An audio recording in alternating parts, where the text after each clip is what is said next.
palabras de gratitud y de reconocimiento por el lindo tiempo que hemos tenido ahí en la música. Realmente la actitud que cada uno de nosotros pueda tener en un escenario como este es lo que hace la diferencia. Creo que Dios se manifiesta de una forma diversa, genuina y a la vez personalizada. Y creemos que este tiempo que hemos decidido apartar a través de la conexión de una pantalla, quizás si has tenido la posibilidad de reunirte con alguien, de vivir este tiempo juntos, o si estás en casa, quizás solito o con algún familiar, disfrutémoslo, ¿ya? Dios siempre está y creo que siempre uno va aprendiendo. Como lo decía nuestro querido amigo, hoy celebramos nuestro evento del Vive, quizás de una manera más alejada, pero también usando estos recursos. Y antes de comenzar, dando gracias también al Señor por la oportunidad que Él me da, eh, me gustó ese concepto que usó el Mati, clásico. Ya me considero una clásica en en la parte de predicaciones online, así que eh, vamos a tener un tiempo de poder ver un video, ¿ya? Este video apunta a una sensibilidad, ¿ya? Quiero que podamos eh, verlo, escucharlo y es a través de un predicador que quizás no sé si tú lo conoces, se llama Carlo Anacondia, pero él tiene un servicio al Señor, él es argentino y ha hecho un servicio, una obra, un propósito en su vida que ha afectado a muchas generaciones y es muy motivador. Así que quiero pedirle ahí a Pablito que pueda eh, exponer este video y vamos a comenzar este tiempo de Él vive en la parte del sermón a través de esta presentación.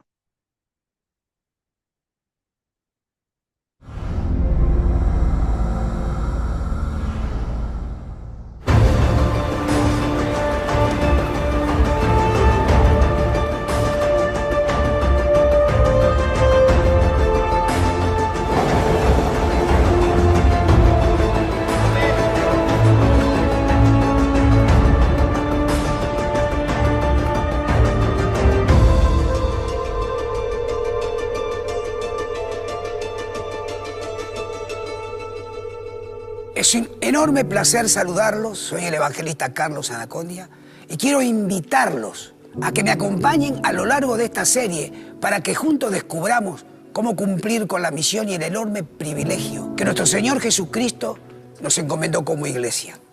La Biblia nos enseña lo maravilloso que es la tarea de evangelizar, la importancia, la prioridad que tiene para nuestro Padre Celestial.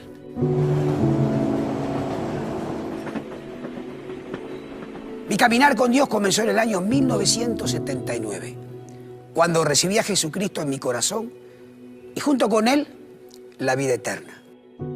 A partir de ese momento la pasión por contarle al mundo entero acerca de aquel que pudo transformar mi vida, mi familia y todo lo que yo era se apoderó de mí. Yo no concebía otra forma de vivir la vida. Al leer las Escrituras me daba cuenta de la suprema tarea que tenía como miembro del cuerpo de Cristo, de salir, ir, anunciar, proclamar y contarle a toda criatura que Él es el camino, la verdad y la vida. Suponía que todos los creyentes experimentaban esa misma pasión. Pero lamentablemente, en mis 40 años de ministerio he visto con mucha tristeza como a lo largo y a lo ancho de este mundo una parte de la iglesia no ha terminado de comprender su rol y ha hecho a un lado este mandato. Para algunos la tarea de evangelizar se ha convertido en un pesar, para otros es simplemente una obligación más o un evento más dentro de un calendario o una agenda. Durante mis primeros pasos en el Señor ocurrió algo que me llamó poderosamente la atención. Dios comenzó a poner en mí una carga tremenda por los perdidos. Ya no podía mirar a los ojos a una persona sin sentir su dolor y sin percatarme de su necesidad. Eso me movía a hablar de Cristo con toda persona con la que me cruzaba. Fue justamente en esos tiempos que Dios me mostró mientras oraba una visión. Veía como un globo terráqueo de aspecto gelatinoso, que latía como si fuera un corazón. Desde el interior de ese pequeño mundo salían gritos, alaridos de terror, pánico, de dolor, de desesperación. El clamor de alguien que era violado o estaba muriendo, o que pasaba hambre o violencia, gritos de todo tipo y calibre. En medio de esto, oí una voz que me dijo: el mundo gime, ¿a quién enviaré? 3 veces consecutivas escuché esa misma voz y el mismo llamado: el mundo gime, ¿a quién enviaré? Recuerdo que en ese momento, luego de escuchar por 3ª vez la misma pregunta, dije: Señor, envíame a mí, yo iré. Por supuesto que no me imaginaba lo que iba a pasar posteriormente y todas las cosas que Dios haría con mi vida.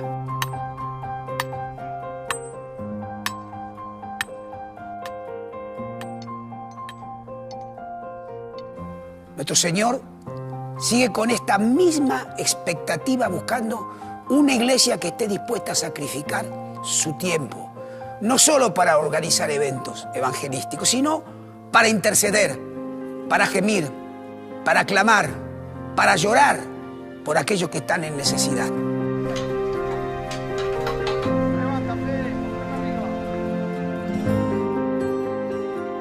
Yo me pregunto, iglesia, ¿somos conscientes de la necesidad? ¿Podemos ver y oír este mundo que gime?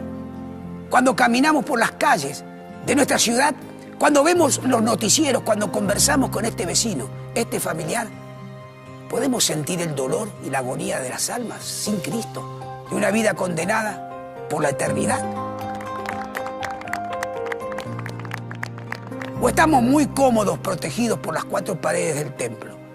Recuerdo que el 12 de abril del año 1982, justo antes de que comenzara mi primera campaña al aire libre, Dios puso en mi corazón leer en Ezequiel capítulo 37, la visión de los huesos secos. Y dice así: me dijo entonces: profetiza sobre estos huesos y diles: huesos secos, oíd palabra de Jehová. Y me dijo: profetiza al Espíritu, profetiza, hijo del hombre, y di al Espíritu: así ha dicho Jehová el Señor.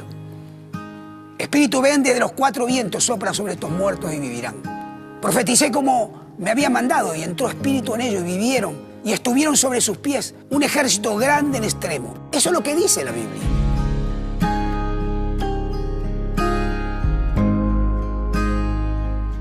¿Somos capaces de visualizar este valle de los huesos secos? El mundo es ese valle. Las personas viven y mueren sin esperanza, sus espíritus están secos. El mundo entero está bajo el maligno. Somos nosotros, la iglesia, los hijos de Dios, redimidos por la sangre de Cristo, quienes tenemos el honor de profetizar para que el Espíritu venga de los 4 vientos, sople vida sobre los muertos para que se levanten. Como la iglesia de Jesús debemos comprender que la tarea de evangelizar es un llamado a hacer la guerra espiritual. En palabras más simples, evangelizar es poner en práctica la guerra espiritual. Es salir de las 4 paredes del templo para ir a territorio enemigo, a un lugar llamado mundo, las plazas, las calles, a los parques, allí donde Satanás tiene el control y el imperio, el dominio de las vidas. Vidas esclavizadas por el pecado. Es salir fuera del cuartel general, ese refugio donde los soldados se preparan para la batalla, para penetrar en el campo del adversario. Y no solo evangelizar, es arrebatarle al diablo de las mismas garras la vida que tienen atrapadas. Tan maravillosa es la palabra de Dios que nos da el llamado y nos muestra el problema y nos ofrece la solución. Depende de nosotros poner por obra todo lo que en ella está escrito. Es mi oración que tu vida sea conmovida por la pasión de evangelizar, para que comprendas, seas consciente, puedas ejercer la autoridad que Dios te ha dado, de modo que muchos conozcan a Jesús.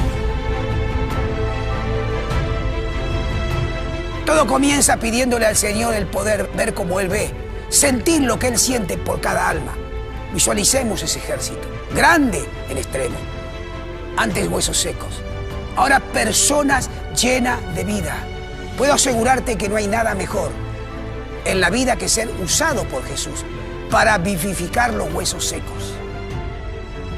El amor por los perdidos produce avivamiento. Cuando se termina el amor, se termina el avivamiento. Pero aquel que tiene pasión por las almas vive en permanente avivamiento. Oro para que seas tú alguien que vive en permanente avivamiento.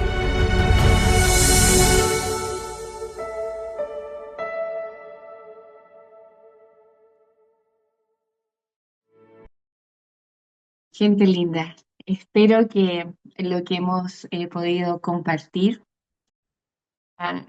sensibilidad, qué es lo que estamos buscando, ¿ya? ¿Qué es lo que realmente nos debe motivar a poder celebrar esta resurrección de Jesús hace muchos años atrás, pero que está en nosotros la posibilidad, la capacidad y la autoridad de poder seguir siendo estos verdaderos testigos que, motivados por la pasión, somos capaces de poder soportar cualquier tipo de hostilidad o cualquier tipo de sufrimiento, de opresión, circunstancias que a veces nos pueden limitar.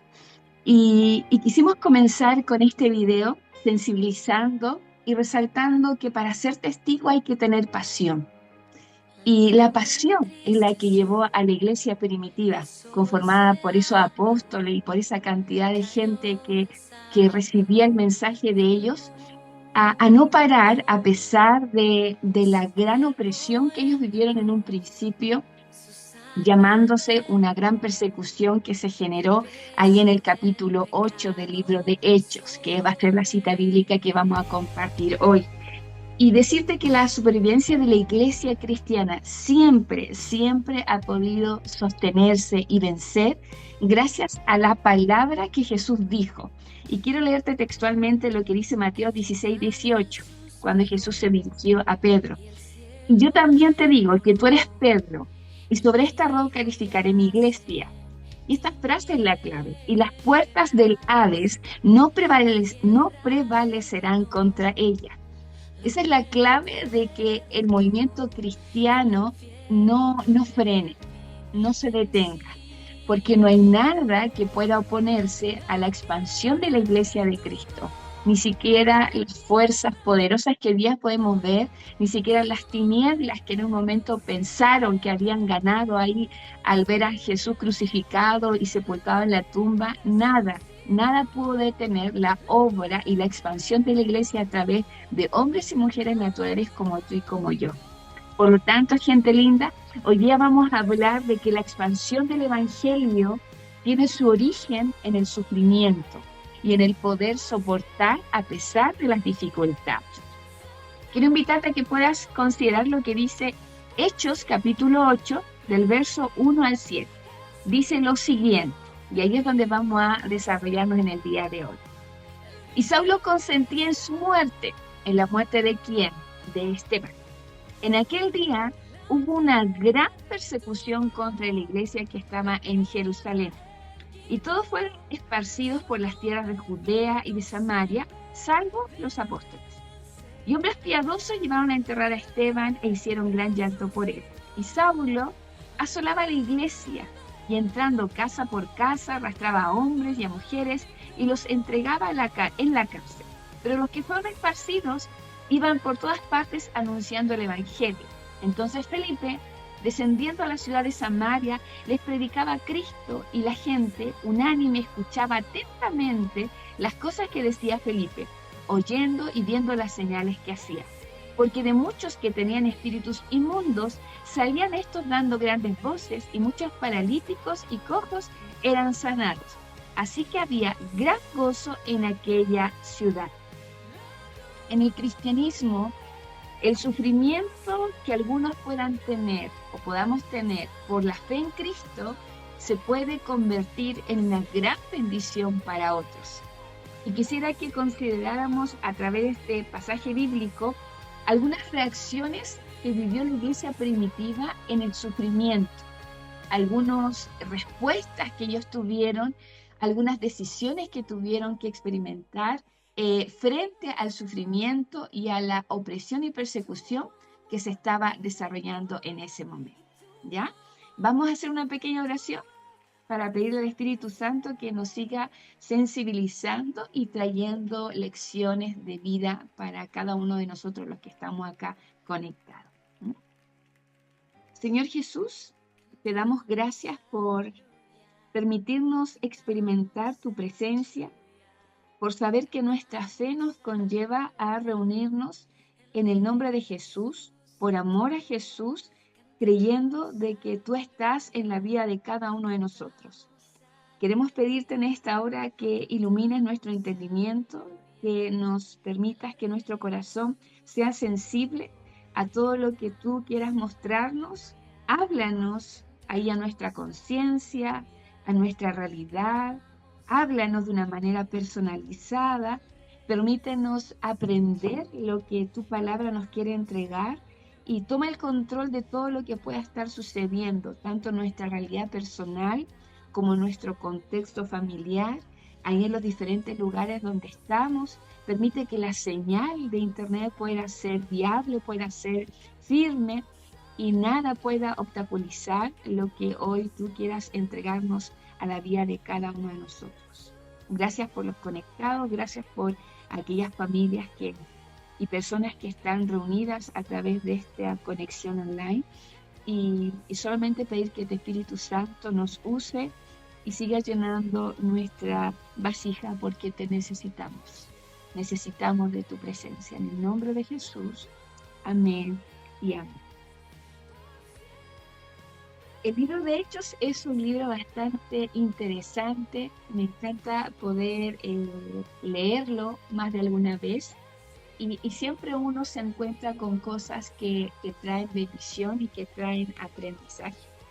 Y pensando en esto, en que la persecución que vivió la iglesia primitiva fue un medio por el cual Dios intervino y trajo mucha bendición a más de un hogar, a más de una aldea, a más de una ciudad. Y creemos que lo que ellos experimentaron en ese momento es totalmente replicable en lo que podamos estar viviendo cada uno de nosotros, ya como personas creyentes en Jesús y como personas que queremos conocer más de Él. Quisiera llevarte a 3 consideraciones, ya que la iglesia primitiva vivió cuando experimentó el sufrimiento. Como punto número 1, considerar cuando el sufrimiento nos hace huir. En el verso 1 y 2 decía que Saulo consentía en la muerte de Esteban. Y el verso siguiente dice, en aquel día hubo una gran persecución contra la iglesia que estaba en Jerusalén. Había muerto Esteban siendo apedreado por judíos, por fariseos, por mucha gente que se sintió de alguna u otra manera ofendida cuando Esteban, después de ser, por decir así, enjuiciado, de pedirle cuenta de por qué predicaba acerca de Jesús. En el capítulo 7 vemos que lo que Esteban habló y dijo provocó bastante ira y rabia y provocó una reacción inmediata de muchos de los oyentes, comenzando a herirlo a través de piedras y hasta el punto de causar su muerte. ¿Ya? Y en ese escenario dice que el cuerpo cayó ahí a los pies de Saulo, un hombre que quizás alguno de ustedes ha conocido su historia bíblicamente, pero era un hombre que se convirtió en un gran perseguidor de la iglesia. En el capítulo 8, que es lo que nosotros leemos, la iglesia de Jerusalén no estaba formada solamente por los apóstoles, ni tampoco por esos 120 que se hicieron presentes ahí en el día de Pentecostés, sino que a través de la predicación de los apóstoles, de Pedro y de muchos otros milagros que ocurrieron, la iglesia comenzó a crecer en número. Gente comenzó a identificarse con el cristianismo, gente comenzó a recibir el mensaje de este evangelio que los apóstoles tenían. Entonces, a la altura del capítulo 8, ya estamos hablando de aproximadamente entre 3.000 a 5.000 personas que formaba la iglesia primitiva, la iglesia de Jerusalén. ¿ya? Y sobre esta iglesia, sobre este gran número, es que viene esta gran persecución liderada por Saulo con la intención literal de acabar con este movimiento, de alguna u otra manera, para la mayoría de la gente, ideológico y que solamente provocaba un estorbo y una incomodidad a la sociedad judía y romana de aquel tiempo. Esta gran persecución eh, tenía una finalidad, como lo decía en un principio, apagar la voz, eliminar a las personas que estaban hablando de este mensaje y de alguna u otra forma la agresividad que Saulo, a través de las autoridades judías y romanas que tenía, fue muy evidente lo violento, lo insensible que Saulo fue para ir casa por casa, como dice también el relato, buscando a hombres y mujeres sin discriminación y arrastrándolos para llevarlos a la cárcel. Probablemente en ese escenario muchas familias quedaron desvalidas, niños probablemente quedaron huérfanos, adultos mayores sufrieron maltratos de alguna u otra forma que provocó un caos sobre esta gente que había sido añadida a la visión y al mensaje que estaban entregando los apóstoles. Entonces, en medio de esta gran persecución, la iglesia y sobre todo el número de creyentes que estaba en Jerusalén, se ven en el escenario de salir de Jerusalén y de huir. ¿Y huir para qué? Para salvar sus vidas, literalmente. Ellos estaban siendo de alguna u otra manera ahogados, presionados. Entonces, ¿qué ocurre con los testigos o con los creyentes de ese lugar de Jerusalén frente a este operativo judío romano que fue averiguando y golpeando puertas de una u otra manera? Muchos de los que estaban ahí comenzaron a huir.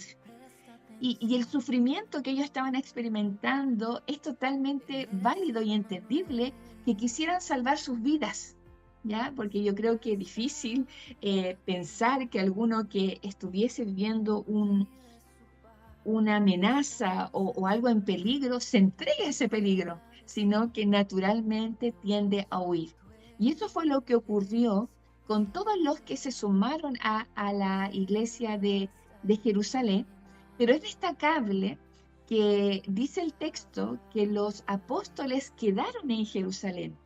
Fueron los otros los que se movieron, fueron los otros los que fueron esparcidos o obligados a través de esta persecución a huir para salvar sus vidas y de alguna otra manera, quizás esta amenaza de los judíos romanos que estaban persiguiendo, pensaron que al huir ellos, estos otros creyentes, también provocarían con el miedo que ellos se guardaran el silencio, que ellos callaran, que ellos renunciaran a poder seguir identificándose con este mensaje y con la persona de Jesús.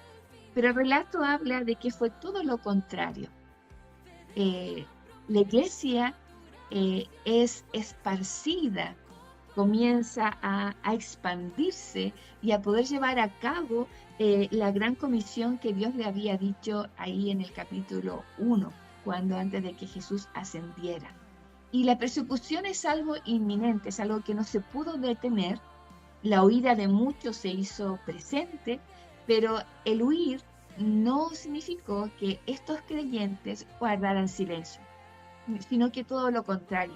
En los diferentes lugares donde ellos iban llegando, iban contando por qué estaban huyendo, ¿ya?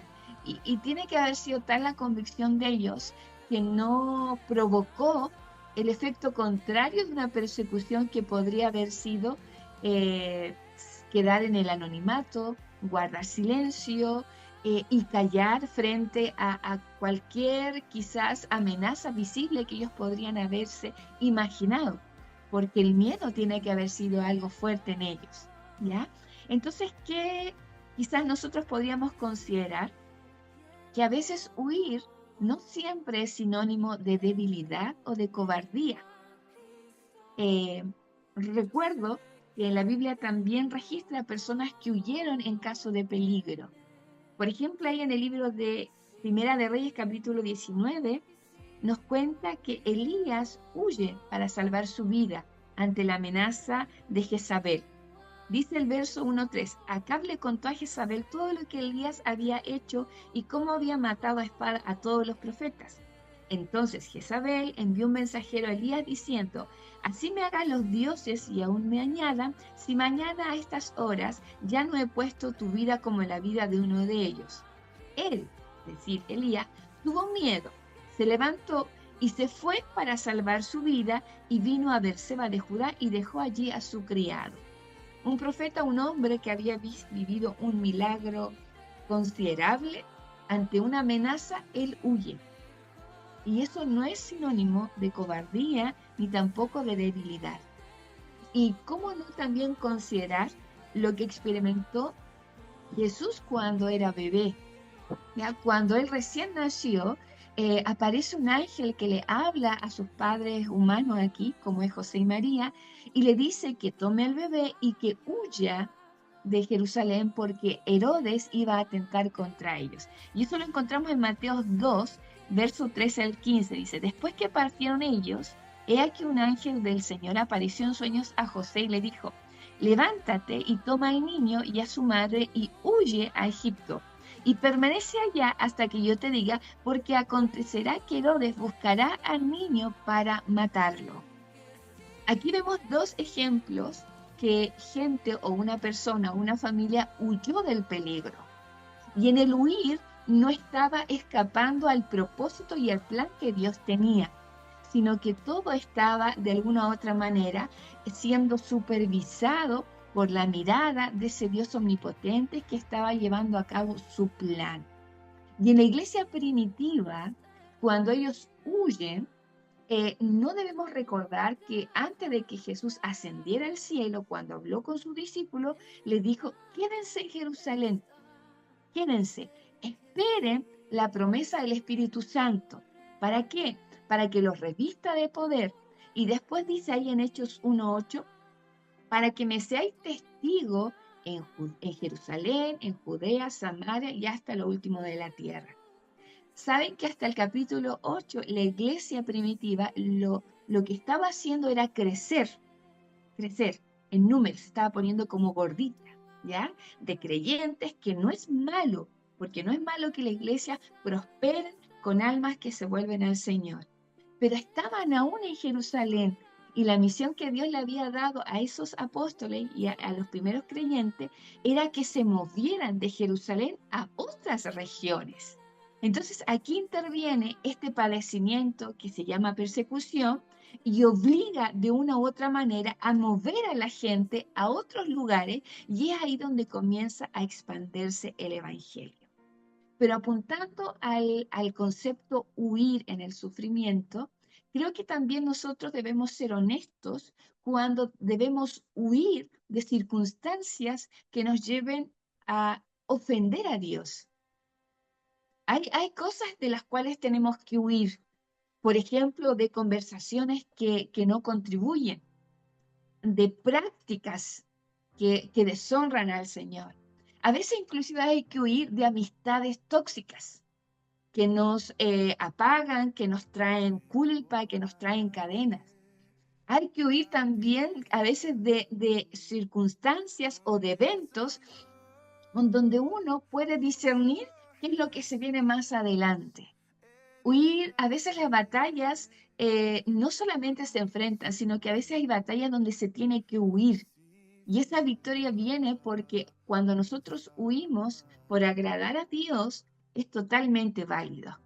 Y aquí la iglesia primitiva estaba huyendo para salvar sus vidas, porque no estaban haciendo nada malo, pero Dios tras bambalina usó aquella circunstancia para que se comenzara a ejecutar ese plan que Dios había destinado, de poder ser testigo en Jerusalén, Judea y Samaria, y más allá. ¿Y saben por qué? Porque Jesús, o el plan de Dios que vino a cumplir Jesús aquí en la tierra no solamente se basaba en individuos, sino que Dios el Padre, Jesús el Hijo, está interesado en naciones. ¿Se recuerdan cuando Dios le dijo a Abraham, en ti serán benditas todas las naciones? Aquí no se trata solamente de un pequeño grupo. El amor de Dios está bañando a todo nuestro mundo y son naciones en las cuales Dios quiere que podamos alcanzar con el Evangelio la vida de otros. Quizás hoy estás sufriendo por diferentes circunstancias, pero hay una manera de poder enfrentarlo con una actitud de poder saber cómo Dios puede usar o cómo yo puedo aprender de ese sufrimiento que estoy padeciendo para poder encontrar algo que edifique mi vida, como así también edifique la vida de otros. Te hago presente lo que dice Filipenses 1:29.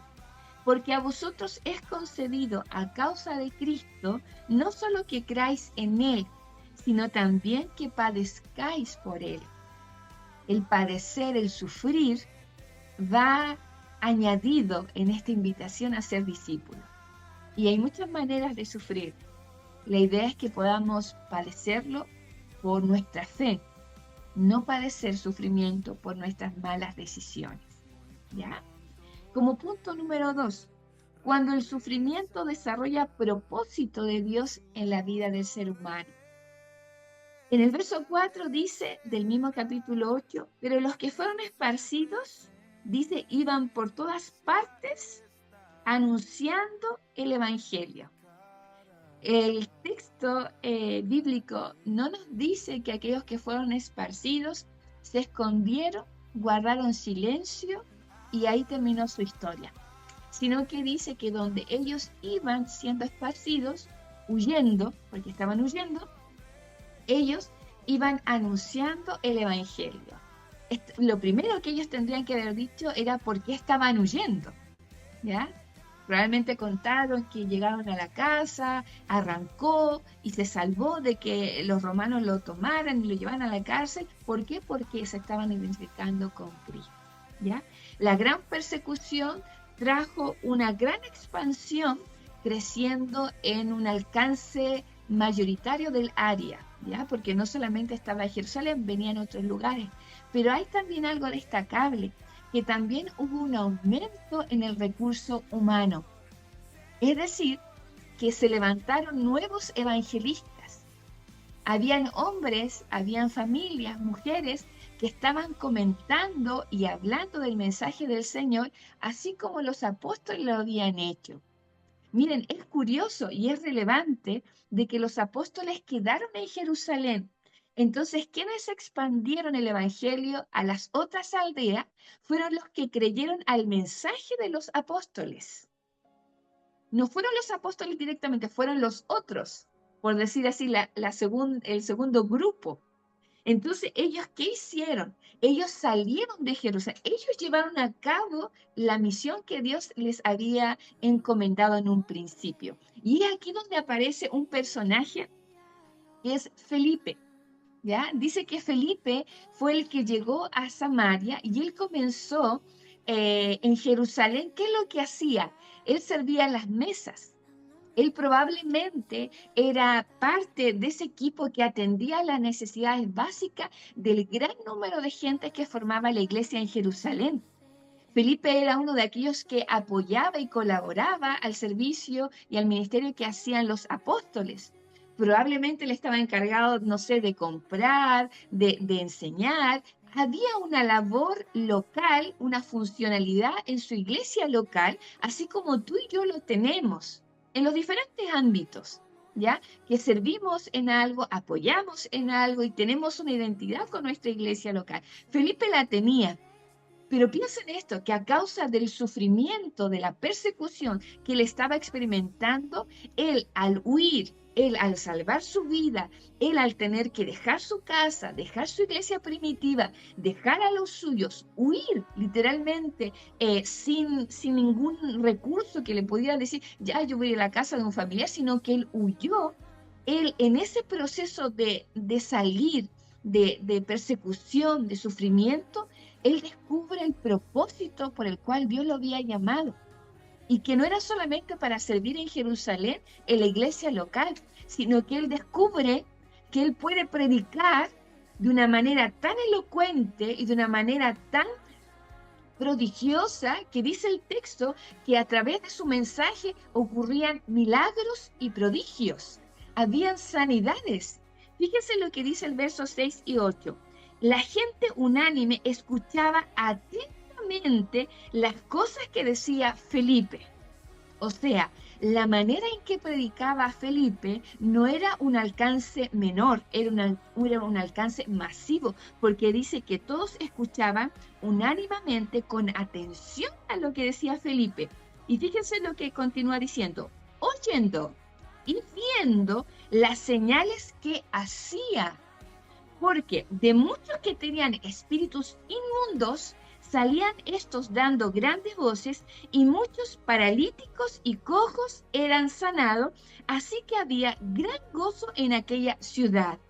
El propósito que descubre Felipe lo descubre en el sufrimiento, lo descubre en el huir, lo descubre en cuando él deja su lugar seguro, deja su primera casa, deja su familia y en lo desconocido, en donde hay persecución, en donde hay cosas inciertas, pero algo claro tenía este muchacho, algo claro tenía ahí en su mente, que la razón por la cual él huía era digno de padecer cualquier cosa. Y es por eso que él no cayó y él hablaba, anunciaba, y lo maravilloso de esto, que es para cada uno de nosotros, que Dios apoyó, confirmó y avaló el ministerio que Felipe comenzó a hacer, de predicar, de enseñar y de acercarse a gente que no había escuchado el mensaje, porque ellos no tenían otra forma de comunicar el evangelio sino a través de persona a persona. Lo hacía de una manera elocuente, de una manera eficaz. Y fíjense que lo que Felipe, o lo que a través de Felipe ocurría, dice que traía alegría, alegría, y había gran gozo en aquella ciudad por lo que Felipe estaba transmitiendo. Y yo creo que eso es tan certero, que cuando nosotros, es como la experiencia que tú y yo tuvimos, cuando supimos y escuchamos y creímos que Jesús me amaba, de que Jesús me perdonaba, de que Jesús borraba mi culpa, de que Jesús me aceptaba y me sentaba en su mesa en forma ilustrativa, trajo gozo, ¿o no? A mí me trajo mucho gozo saber de que Él me perdonaba de mis pecados. A mi vida trajo alegría, trajo un reencanto de la vida, una visión diferente, porque Jesús había venido a mi vida. Entonces, fíjese lo que estaba ocurriendo con Felipe. Felipe estaba llevando el nombre de Jesús a una ciudad llamada Samaria, y la gente estaba quedando y estaba experimentando el gozo y la alegría de escuchar un mensaje que era para ellos y que tenía una proyección de sanidad, de libertad. Y siempre que se acerca a Jesús, eso trae alegría y trae gozo. Siempre que tenemos una experiencia con Dios, trae algo a nuestra alma, trae algo a nuestros sentimientos, a nuestras emociones, que nos permiten sentirnos gozosos, contentos. ¿Por qué? Porque Dios está. Y si Dios está cerca mío, eso es suficiente para enfrentar cualquier sufrimiento y cualquier tipo de persecución. ¿Quién podría pensar que este hombre que huyó, que este hombre que servía en una iglesia local, que este joven o este hombre tuvo que arrancar, tuvo que vivir lo que era el dormir en un lugar que no era su casa, el enfrentar las vicisitudes de salir de tierras cercanas a tierras desconocidas? ¿Quién diría que alguien que huía se convertiría en una bendición para una población que él no conocía? Y quiero ver que podamos como pensar, reflexionar, que quién podría decir que tú y yo pudiésemos llevar una palabra de aliento, una palabra de vida, una palabra que traiga algo extraordinario a una persona que no conocemos. Cuando padecemos cosas, cuando sufrimos, es el mejor escenario para descubrir por qué existo, por qué Dios me llamó, qué puedo hacer para otros. A veces cuando encontramos y podemos identificar el propósito con el cual Dios nos ha llamado, es cuando realmente nuestra vida encuentra esa identidad al 100%. O no sé si te pasa a ti que cuando ayudas a alguien y cuando haces algo correcto, algo que sabes que a Dios le agrada, ¿acaso no te sientes bien contigo mismo? O cuando le predicas a alguien o cuando te atreves a dar fe de Jesús en un escenario, en tu familia, con un amigo, con un vecino, y tú le hablas de Jesús, ¿acaso no te sientes bien haciendo eso? Cuando ves que alguien escucha y cree a lo que tú estás creyendo y se siente interesado, ¿no te entusiasma eso? ¿Por qué? Porque realmente nuestra vida ha sido diseñada para llevar el mensaje de Jesús, para ser portadores, para poder entregar lo que Jesús hace. Filipenses 1:6 dice lo siguiente, y estoy seguro de que Dios, quien comenzó la buena obra en ustedes, la continuará hasta que quede completamente terminada el día que Cristo Jesús vuelva. Dios ha comenzado una obra en nosotros y Él la va a cumplir hasta cuando Él venga. Entonces los propósitos, el sentido de tu vida, por qué existes, por qué el Evangelio hoy día ha transformado tu vida, qué es lo que le da sentido a que tú te congregues, qué es lo que le da sentido a que tú conectes, qué es lo que le da sentido a que tú puedas mirar a una persona quizá en una condición espiritual deprimida, con carencia, y te atreves a quizá decirle, ¿quieres que te escuche? ¿Qué te pasa? O dar una palabra de aliento, es porque el amor del Señor te sobrepasa y te lleva a encontrar sentido cuando le haces bien a otros. ¿Por qué? Porque el bienestar de nuestra alma, el bienestar de nuestra vida, no solamente radica en satisfacer nuestras necesidades, sino en ayudar a otros. Por algo muy práctico, ayudarle a alguien a cargar sus bolsas, ¿ya? No sé, puedo ayudar a algún adulto mayor a cruzar la calle, no sé, puedo hacer reír a un niño, ¿por qué no quizás llevar o llevarle un regalito a alguien que quizás nunca, no es muy común en ti? El simple hecho de decir buenos días, el simple hecho de a veces a tratar a la gente con alegría, con dignidad, no con miedo de que quizás esa persona es desconocida y me pueda hacer algo.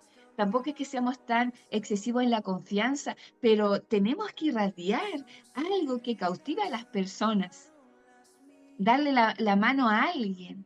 Te traigo a mi memoria que el otro día fui al hospital a una cosa puntual y me acuerdo que una paciente salía de un control de los politacos, ahí donde llevo comúnmente a mi papá, y salió derrotada.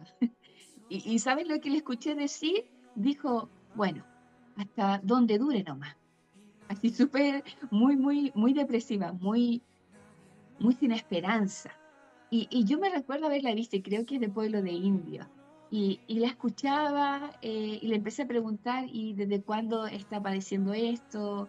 ¿Qué es lo que la complica? Y me empezó a contar un poquito más. Después entré, porque me fui a vacunar, fue por eso, me fue a colocar la vacuna de la influenza. Y cuando salí, ella todavía estaba ahí. ¿Y saben qué? Yo dije, me voy a atrever, naturalmente, quizás no premeditado, pero yo dije, la tomé de la mano y le dije, ¿sabe? Le dije, mientras haya vida, mientras haya aliento, siempre se puede ser mejor. Y Dios es bueno. Y Dios ve todo lo que usted ve, así que ánimo en lo que pueda estar viviendo y que ojalá pueda disfrutar la vida desde una perspectiva distinta. Y saben que con ese simple hecho, yo dije, hoy que se siente bien acercarse a alguien y animar. Y imagínense lo que sintió Felipe cuando él comenzó a hablar, cuando él comenzó a ver que habían sanidades, donde cuando él comenzó a ver que salían espíritus de la gente y dice que literalmente gritaban estos espíritus inmundos. Y cuando dice que unánimemente todos lo escuchaban con atención, Yo creo que Felipe dijo, oye, salí de Jerusalén, dejé a mi familia, dejé todo, la estoy sufriendo porque estoy huyendo, soy un prófugo, por decir así, de la justicia, entre comillas, pero estoy viendo que la gente acá, que no me conoce, que no tiene por qué creer en mí, no tiene por qué confiar en mí, está creyendo el mensaje que le estoy hablando. Entonces, tú me preguntas, ¿quién hace eso? El sufrimiento a veces tiene un lado dulce. El dejar cosas, el perder cosas, el renunciar a cosas, tiene un lado dulce. Y eso dulce es poder encontrar ese propósito y esa identidad que podamos experimentar en Cristo con nuestra vida. ¿Ya? Ojalá te puedas sentir identificado como un Felipe, que creas que todo lo que puedas estar sufriendo en algún momento te está llevando a alguna área, a algún grupo, a algún escenario donde tu sufrimiento, que la gente quizás probablemente no sabía a lujo de detalle lo que se estaba viviendo en Jerusalén, pero en Samaria, ¿qué es lo que estaba ocurriendo? Era gozo, era alegría. La gente se estaba sintiendo bendecida, estaba siendo transformada. ¿Y qué ocurría en Jerusalén? La gente lloraba, los cristianos huían, se escondían, estaban siendo arrestados, estaban siendo maltratados. Allá era una ciudad que lloraba, que gemía por injusticia. Pero acá en Samaria estaba encendiéndose una llama de esperanza y de transformación que por sobre todas las cosas Dios estaba respaldando. Entonces consideremos aquellas cosas, consideremos que Dios está perfeccionando su propósito en nuestra vida desde los diferentes escenarios donde podamos estar viviendo. ¿Ya? Y como punto número 3, es relevante considerar cuando el sufrimiento que nosotros podamos vivir nos ayuda a derrumbar los prejuicios. Y aquí quiero que podamos considerar esta declaración. Es mejor abundar en gracia que sobreabundar en juicio. El verso 5 y 6 dice que Felipe, descendiendo a la ciudad de Samaria, les predicaba de Cristo. Y dice lo que leí anteriormente, que la gente unánime escuchaba atentamente las cosas que Felipe decía. Es relevante entender y conocer el contexto que Samaria era una ciudad o una localidad que pertenecía en un principio a lo que se conocía como el Reino Norte. ¿Ya? En un momento Israel era un todo, por un contexto se ve dividida. El Reino Norte se llama Israel, el Reino Sur se llama Judá. En el Reino Norte queda un grupo de personas en donde vivieron liderazgos de muchos reyes, donde la Biblia nos entrega que dice que ninguno de ellos hizo lo bueno delante de Dios. Y fue un momento en que el pecado de Israel, del Reino Norte, fue tanto que vino el juicio. Y Dios utiliza un medio que es la ciudad o el pueblo de Asiria y los invade. Y Israel comienza a ser mermado. Mucha gente que vivía en ese lugar es tomada cautiva, es sacada de esa tierra natal, es llevada a pueblos extranjeros, se convierten en esclavos. Y acá en Israel queda un pequeño grupo de personas que comienzan a asociarse con colonos que venían de otras civilizaciones y comienzan a mezclarse con los judíos que quedaron en Israel. Y resulta que esta mezcla de judíos con extranjeros es lo que se formó el pueblo samaritano, que para los judíos del reino sur eran considerados impuros porque era una raza mezclada. Entonces, los judíos de Judá tenían prohibido relacionarse con los samaritanos. Había un prejuicio. ¿Y saben qué es llamativo? Que los judíos de Judá tenían rechazo contra los samaritanos. La prohibición era de que ellos no se juntaran con los samaritanos. Era un pueblo enemigo, eran gente de segunda categoría. Pero los samaritanos no tenían la misma perspectiva hacia los judíos, ¿ya? Inclusive cuando estuvo Jesús, en un momento dos de sus discípulos dice que pasaron por Samaria, le pidieron a Jesús si era necesario que ellos oraran para que descendiera fuego y destruyera aquella ciudad. Es decir, el rechazo que existía en los judíos era agresivo, era muy drástico. Pero Jesús siempre es intencional. Y como también lo dije en un principio, cuando Dios le habla a Abraham diciéndole que en él serían benditas todas las naciones, esta todas las naciones no solamente involucra a Jerusalén, a Judá, sino que eran otras naciones como Samaria, como Judá, como los confines de la tierra, y así se va expandiendo. Pero ¿a qué es lo que voy? Que Felipe, fíjense, donde él descubre su propósito mayor es en tierras ideológicamente enemigas. Es en tierras donde para los judíos no era algo agradable. Eran samaritanos, ¿ya? Eran gente que no era de su agrado en forma religiosa, en lo ritual, era gente de segunda categoría. Pero ¿qué es lo que ocurre acá? Que Felipe llega huyendo, Felipe llega sufriendo, Felipe llega derribando en su mente lugares donde él podría ir porque su lugar seguro era Jerusalén, pero él se ve en la necesidad, y muchos como él se ven en la necesidad de, para salvar su vida, salen de Jerusalén.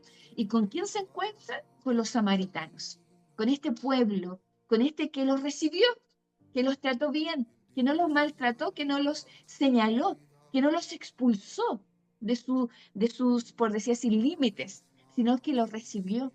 Y es ahí donde Felipe podría él haber dicho, no, no les voy a predicar a los samaritanos porque ellos no lo merecen. Pero algo tiene que haber ocurrido en su forma de pensar, que él leyó ese momento como una oportunidad para predicar y entregar el mensaje de salvación a otros. Cuando Felipe llega a Samaria, él no llega como juez, él llega como alguien que recibió de gracia la salvación y que de gracia lo estaba compartiendo.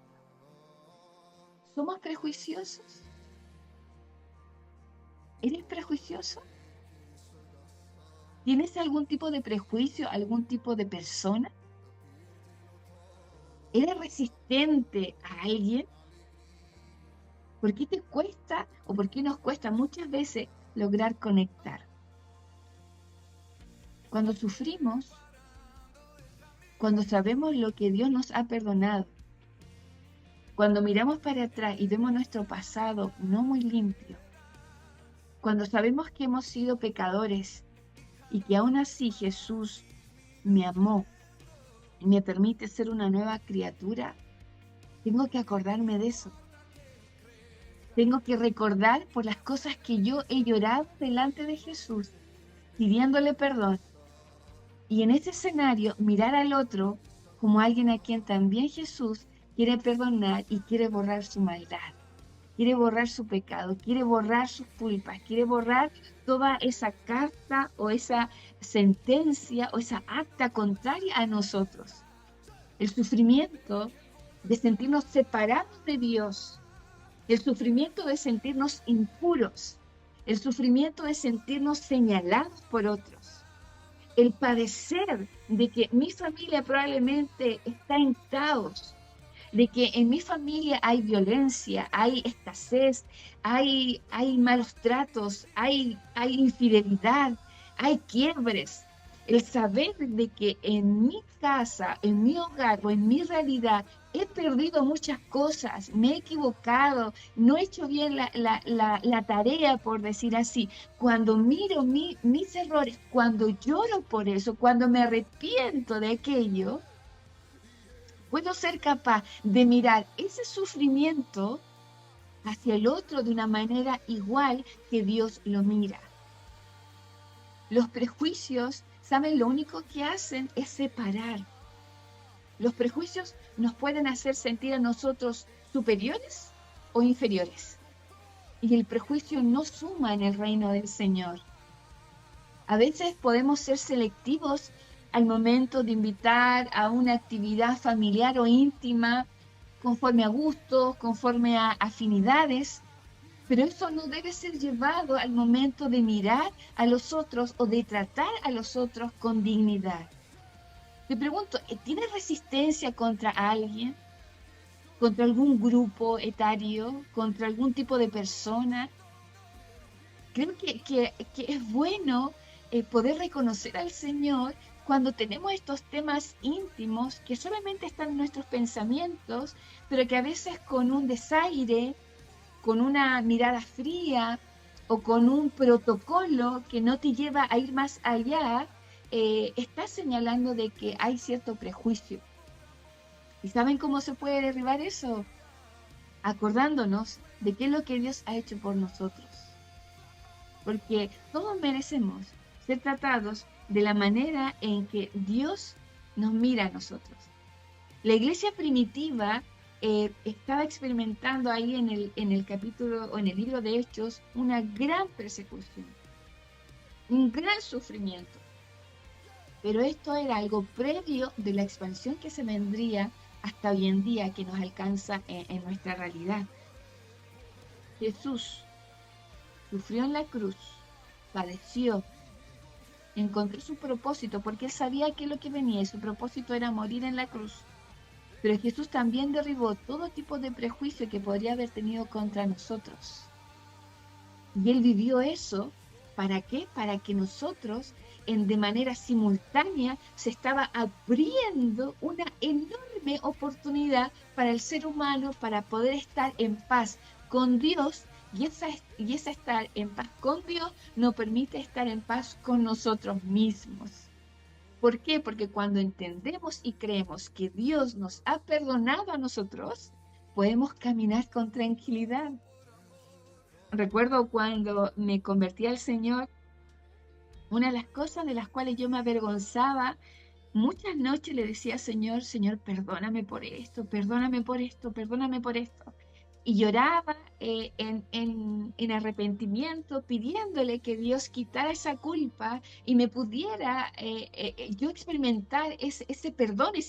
Yo sabía lo que andaba buscando, o lo que deseaba, era que Dios me dijera, hija, te perdono. Quédate tranquila porque ya se acabó, ya no hay nada. Y resulta que no tuve esa voz, no tuve en los momentos de angustia, de ansiedad que experimenté, no los tuve, pero sí hubo una palabra, sí hubo un mensaje que siempre me decía, Dios a nosotros nos perdona, Dios nos ha aceptado y Dios tiene un plan para cada uno de nosotros. Y hubo un momento en el cual en una visita hacia una persona que era como mi líder que me enseñó en el Evangelio, Dios la usó para decirme lo que yo necesitaba. Y después que yo experimenté eso, yo pude regresar a casa sin culpa y pude dormir tranquila. Y creo que cuando yo me acuerdo de que Dios escuchó de mi parte las atrocidades de las cuales yo me avergonzaba, sé que Dios puede perdonar y borrar cualquier tipo de atrocidad que tú y yo podamos estar viviendo o que hayamos hecho. ¿Saben ustedes que la Biblia nos enseña que hay gran gozo en los cielos cuando un pecador se arrepiente? Mira, lo encuentras en Lucas capítulo 15, verso 7 y verso 10. Te quiero leer lo que dice. De la misma manera, porque ahí habla del hijo pródigo y varias parábolas que hablan acerca de rescatar a las personas, dice, de la misma manera hay más alegría en el cielo por un pecador perdido que se arrepiente y regresa a Dios que por 99 justos que no se han extraviado. Y el verso 10 dice, de la misma manera hay alegría en presencia de los ángeles de Dios cuando un solo pecador se arrepiente. Quiero llevarte al ejemplo de Felipe. ¿Cómo habrá experimentado Felipe esta realidad de saber que al ver que Samaria se estaba volviendo a Cristo, había gozo en los cielos? Había gran alegría delante de los ángeles porque la gente se estaba arrepintiendo. Entonces, ¿qué es lo que debemos buscar? ¿Qué es lo que debemos ver? El sufrimiento que podamos estar experimentando por la causa de Cristo. Quizá a ti y a mí nos toca llorar. Quizá a ti y a mí nos toca ver que la gente nos rechace o que la gente nos excluye por ser diferentes, por pensar diferentes. O que quizás podamos experimentar que la gente no se va a atrever o va a darle lo mismo lo que tú hagas o lo que tú opines, y quizás tus ojos van a ser testigos de actos y de acciones que otros hacen de manera rebelde contra Dios. Puede que nos toque vivir eso. Puede que nos toque vivir que de repente te están atacando o están cuestionando tu manera de ser, y a veces puedas sentirte que no tienes el argumento necesario para defenderte. Y puedas decir, pucha, no fui capaz. Pero en medio de todo eso, en medio de todo ese como insatisfacción, créeme, hay una parte que a otros le va a traer vida, que a otros le va a traer alegría, y que en otros va a ocurrir algo glorioso como es la salvación. Cuando Jesucristo fue a la cruz y padeció, fue porque Él también vio algo que se venía. No fue solamente la sangre, no fue solamente la corona de espinas, no fue solamente los látigos, no fue solamente la burla, las bofetadas, el desprecio, la culpa, el sentirse abandonado en un momento, de sentir el peso del pecado de la humanidad sobre su vida, el sentir que Dios en un momento quizás pudo, y es lo que se ha dicho, que Dios lo dejó de mirar por un minuto. Y él vio realmente el abandono, pero fue necesario que muriera para que en la cruz pudiera pagarse el pecado, luego estar en silencio por 3 días ahí en una tumba para luego resucitar. Y quisiera terminar esta reflexión leyéndote parte de lo que dice una profecía de Isaías, capítulo 53, en donde quisiera llevarte a escuchar con atención. Si tienes la lectura, genial, sería maravilloso que la pudieras seguir conmigo, pero si no, escúchala con atención, ¿ya? Si es necesario, cierra tus ojos para que la sensibilidad auditiva se aumente, ¿ya? No tiene otra connotación. Dice el verso 7. Me hubiese encantado leerlo todo, pero el tiempo a veces no nos acompaña. Dice, fue oprimido y tratado con crueldad. Sin embargo, no dijo ni una sola palabra. Como cordero fue llevado al matadero, y como oveja en silencio ante sus trasquiladores no abrió su boca. Al ser condenado injustamente se lo llevaron. A nadie le importó que muriera sin descendientes, ni que le quitaran la vida a mitad de camino, pero le hirieron de muerte por la rebelión de mi pueblo. Él no había hecho nada malo y jamás había engañado a nadie, pero fue enterrado como un criminal. Fue puesto en la tumba de un hombre rico. Formaba parte del buen plan del Señor aplastarlo y causarle dolor. Sin embargo, cuando su vida sea entregada en ofrenda por el pecado, tendrá muchos descendientes, disfrutará de una larga vida, y en sus manos el buen plan del Señor prosperará.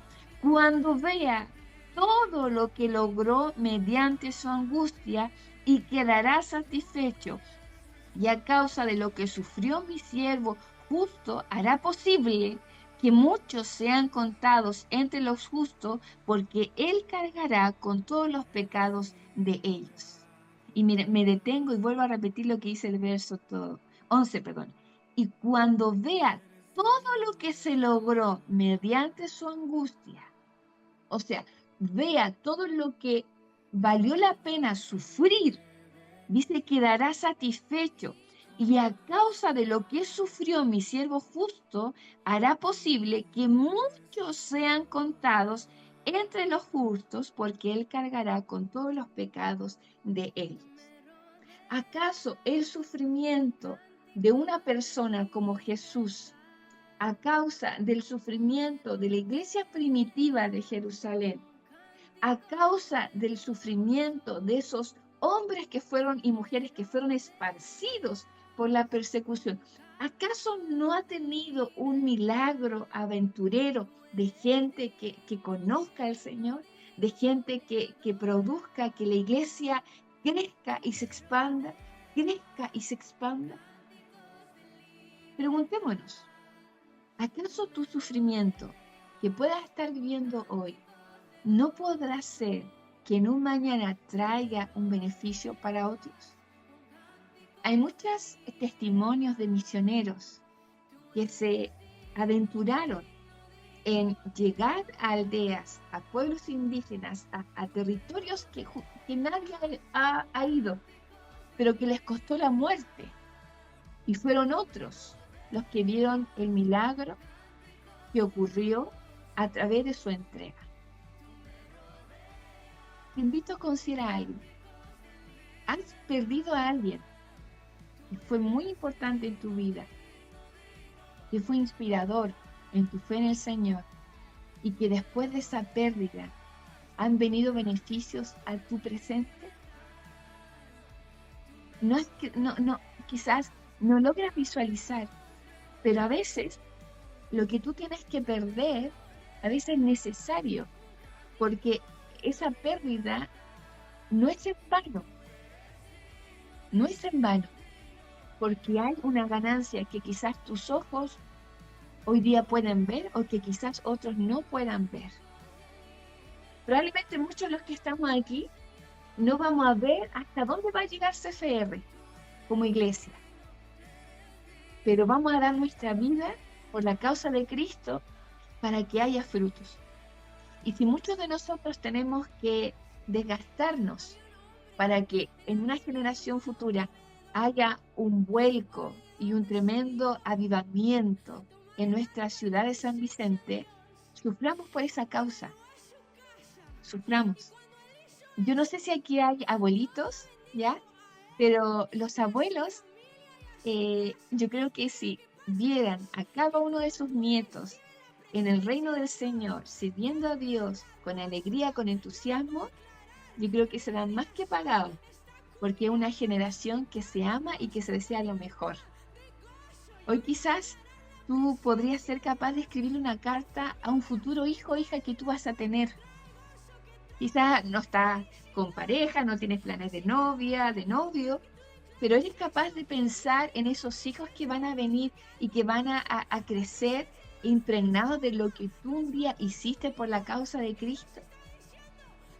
Van a poder otros que quizás tú no vas a ver ser testigo de lo que significó tu entrega y tu padecimiento por la causa del Señor. A veces hay cicatrices en nuestro cuerpo que nos recuerdan la pérdida de algo o un dolor de algo. Que en nuestra vida pueden haber cicatrices que sean impregnadas por la causa de Cristo para que cuando ya no estemos o no podamos ser testigos presenciales, podamos ver de que esas cicatrices valieron la pena. Yo creo que aquellos que somos padres, lo que queremos, lo mejor para nuestros hijos es que ellos estén en paz, que no se pierdan, que se aferren al Señor. Quizás tú como hijo lo que buscas es que tus padres se vuelvan al Señor, que tus hermanos se vuelvan al Señor. Haz cicatrices, vive, padece por la causa de Cristo. Y ese padecer quizás no va a ser a través de un tomarte prisionero, de llevarte a una cárcel, pero padece por ser diferente. Padece por llevar una contracultura en tu entorno. Padece por ser una persona recta. Padece por hacer lo que es justo. Sufre por ser lo que es una persona que guarda su vida en integridad para con el Señor. Sufre y padece por ser generoso.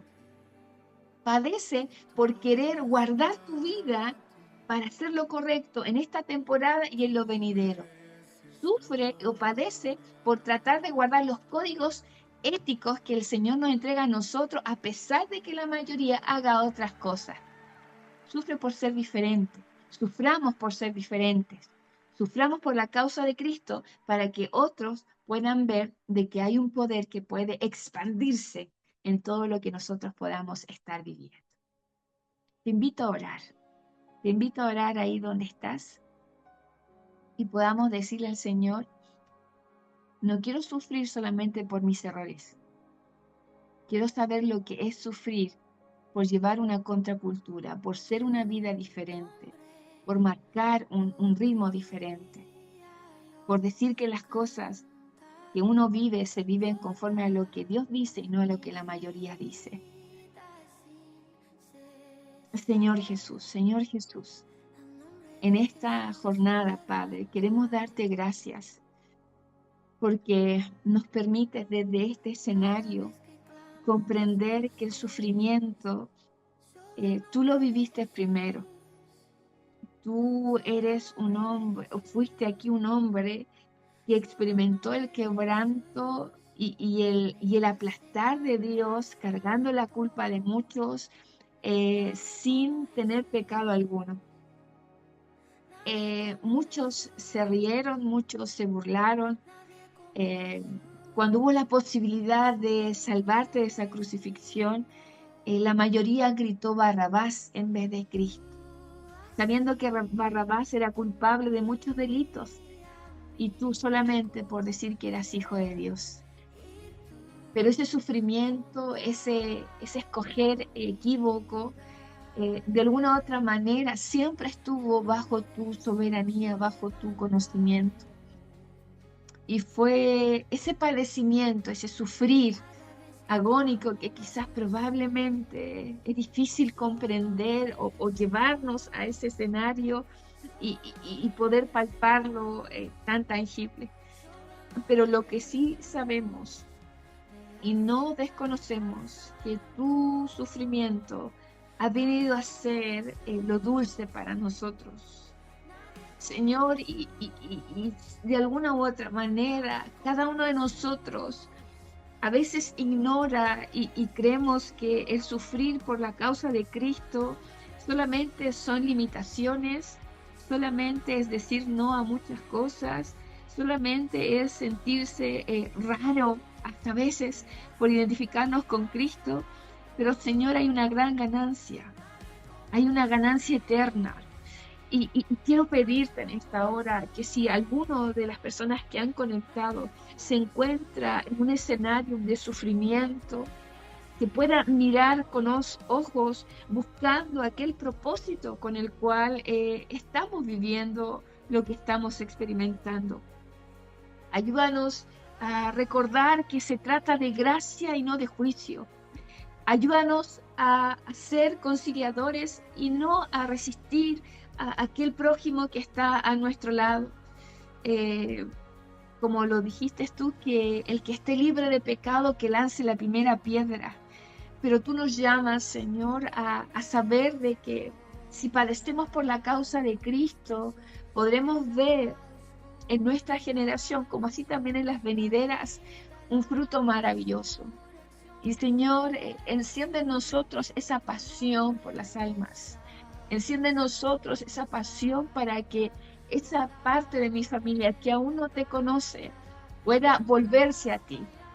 Pueda volverse a ti y creer en que tú tienes un plan de amor para con sus vidas.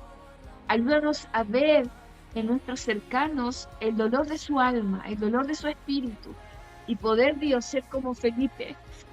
Aunque huyamos de muchas cosas, aunque sufrimos y perdemos muchas cosas, reconocer las oportunidades que tú nos das para predicar de tu amor, para con cosas sencillas poder mantener encendida esta llama, porque el fuego no se puede apagar. El fuego se tiene que mantener encendido y pedimos la ayuda del Espíritu Santo que ministre a nosotros para poder ser portadores de aquello en nuestro contexto. En el nombre de Jesús, que tu Espíritu Santo traiga convicción, traiga poder, traiga consolación, traiga paz, traiga sabiduría, traiga discernimiento y que podamos leer lo que estamos viviendo con los ojos tuyos, con la proyección tuya y saber que tenemos que abrazar a muchos, que tenemos que abrazar a muchos y que tenemos que ser capaces de ser puentes y no paredes para que otros se acerquen a Jesús. Úsanos, Señor, úsanos para el bien de nuestra familia, para el bien de nuestros vecinos, para el bien de nuestra ciudad, para el bien de nuestro país. En el nombre de Jesús, en el nombre de Jesús, te damos gracias, Señor, y ayúdanos a poder ser testigos tuyos donde quiera que vayamos. A ti la honra, a ti la gloria y todo el poder para ti. Amén y amén. Amén, gente linda.